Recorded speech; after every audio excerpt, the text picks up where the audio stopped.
The House Intelligence Committee demanding answers by today. They want to know if there's any hard evidence to support President Trump's claim that President Obama had his phones tapped before Election Day. First of all, is there information to be produced is one question.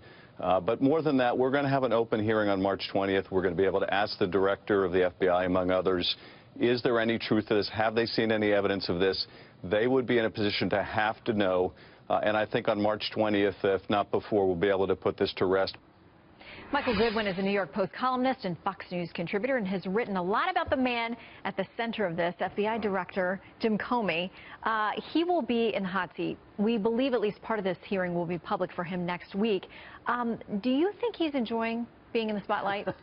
I'm afraid he does, though I'm not sure he likes the glare that he's getting lately.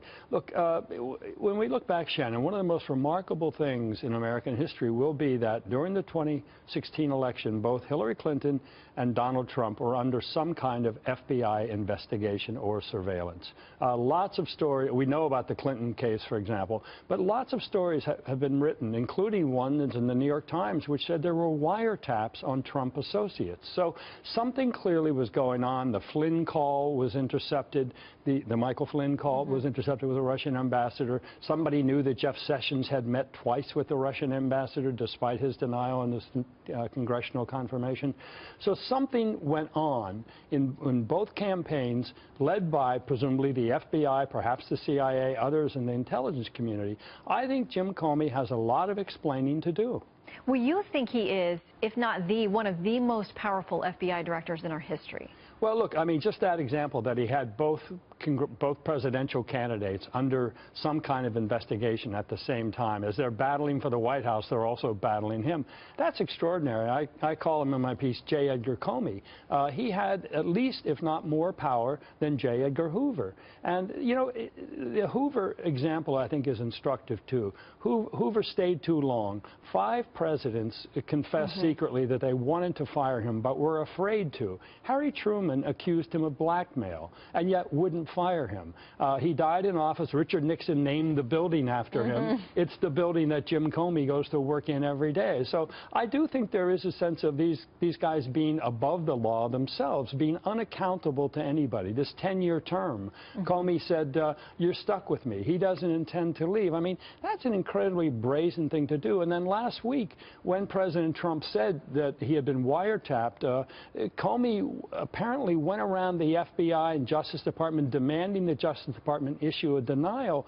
We only know that because Comey leaked it, or someone close to Comey. Everybody had the story that Comey was furious, incredulous. He had to stand up to Trump.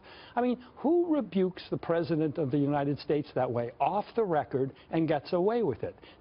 That's a mighty big move, and I think there's somebody there with a lot of power that is no longer accountable. So where do you see this matchup? If it comes to a head between President Trump and the FBI director, how does that play out? Because you mentioned J. Edgar Hoover and 5 presidents wanting to get rid of him, but being afraid, and certainly if there are hints or confirmations that you as the president or those close to you are under some type of FBI investigation, not the best time from a PR stance to be getting rid of the FBI director. But that goes directly to the point. I mean, should a president of the United States be afraid to fire an FBI director because the FBI director will spill the beans?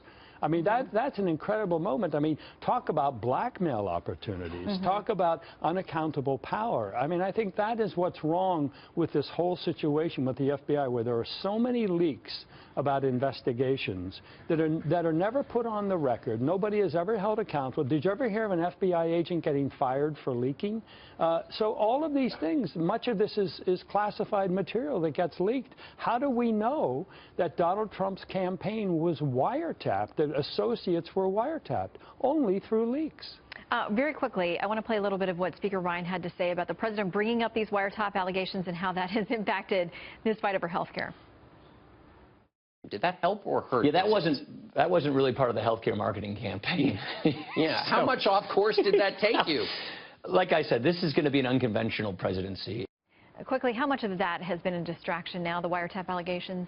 Look, I think if I had advised President Trump, I would have said, be careful when you do this and how you do this. And I think also personalizing it about President Obama, that does, I think, raise the level. And as Paul Ryan was saying, it sucked everybody into something else than what they were supposed to be doing, including the White House.